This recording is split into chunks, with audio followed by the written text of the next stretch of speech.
Hi, AI is in the news. One version of AI, called ChatGPT, is even available for investors to ask which stocks to buy. Does it mean your chances to pick winning stocks on your own just plunge because you'll be competing with AI stock picks? No, just the opposite. But before I go into the reasons, let's make sure we all understand what AI is. I used my first AI program in 1994, so I know both its abilities and limitations. So what is it? AI, or artificial intelligence, is a large pattern recognition program that uses past data to find patterns in it, then tie these to what came after. The AI then looks for current data to find patterns similar to the past ones, and then it guesses that what came after then would also happen now and in the future. This also applies to patterns in language, by the way. AI imitates language composed before to create answer now that sounds real to you. And that's it. An AI is a fancy pattern seeker and repeater. And since it needs patterns, AI is good especially for finding the outcomes in games of fixed rules like chess or checkers or backgammon or the Japanese game of Go. It is far less good for games in which the rules are not fixed and cannot be put strictly in numbers, like the stock market, yes. So what do the AI do if you ask it which stocks to buy? Your very question to it assumes that the rules for stocks now and in the future are the same as before. So that's what the AI will assume also. It will then give you an answer based on all the information on the internet over which it has been trained. But will its answer be correct? Well, for this you'll have to wait a few years, and meantime, the rules of the market may have changed and the stock will tank. And why would it tank? Because the real information that matters to stocks is often not containable in numbers and letters, which is all that AI understands.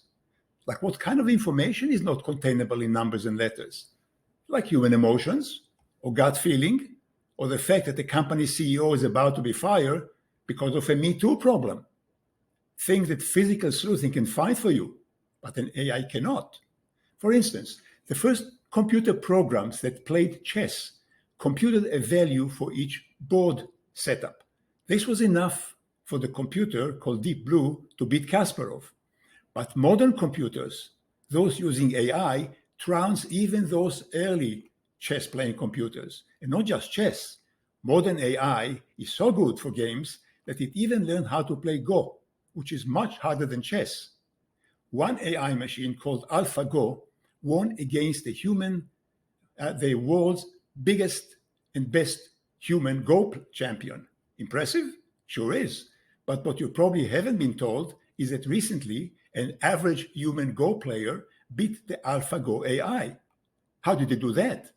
Simply, the human player simply looked at the board and saw that the human player, could engulf the computer's pieces, which the computer could not see. The computer could only see the numbers. The human could also see shapes and had intuition. Just as you can have intuition in stocks, if you sleuth a company physically by chatting to a company employees, simply asking them for their opinion of management. Look up in my book how Warren Buffett and Charlie Munger bought IBM stock. I warned then friends and partners against buying too, based on simply asking IBM employees their views of the CEO and the chairman. Their opinions were terrible, and soon enough, IBM stock tanked. Buffett and Munger never talked to IBM employees. I did. It's a true story, by the way. Look it up in my book. But by far the worst limitation of AI is they are trained on lying data and therefore become expert liars themselves. You don't believe me? Answer this then. Do you believe mainstream media, or fringe media for that matter, or official media, or unofficial media, or Wall Street, or Bay Street, or Twitter, or Facebook, or TikTok? None of this is trustworthy because each has to make a living by selling you and your attention to advertisers or to political masters. Every human knows this, but AI, being inhuman, doesn't. I used to train the early AIs called BrainMaker that interface with Excel, and also later with fancier version of it using MATLAB, using massive amounts of CompuStat and other data.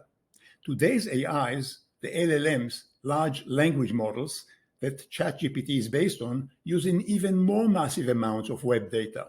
But the basic problem still is the data they are trained on is infected by biases and lies. Of course, every one of us humans is entitled to his or her bias. We live in democracy, but the AI doesn't know it. So the AI takes all the web data as gospel, biases and all. So its own biases are deep and endemic. Do you want to trust it to pick stocks for you? Be my guest. If you do, sleuths like me will take your money. And the situation is even worse still, because like the liar's output that AI is trained on, AI often generates its own fictitious but real-seeming data to help convince its users. Here are two actual cases. In the first case, a lawyer in California used ChatGPT for legal research, which invented several non-existent cases in a formal court submissions just to support its claims. Needless to say, when the opposing side found out the lies, the presiding judge was not pleased, nor were the lawyer's clients and bosses. The second case of a lying AI. I personally know a top US scientist who asked ChatGPT to look up peer-reviewed studies on certain physics topic.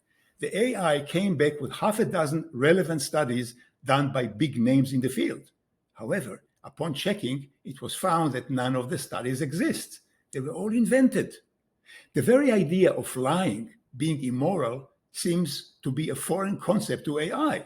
How could it not be, after being trained on the very internet where modern journalists do it every day on Twitter or even in the press?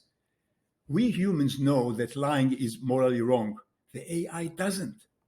It is the moral weakness, very moral weakness, that creates opportunities for sleuths who do their own work, looking for physical information before it became blips to train the AI on. This flow, by the way, is very ancient.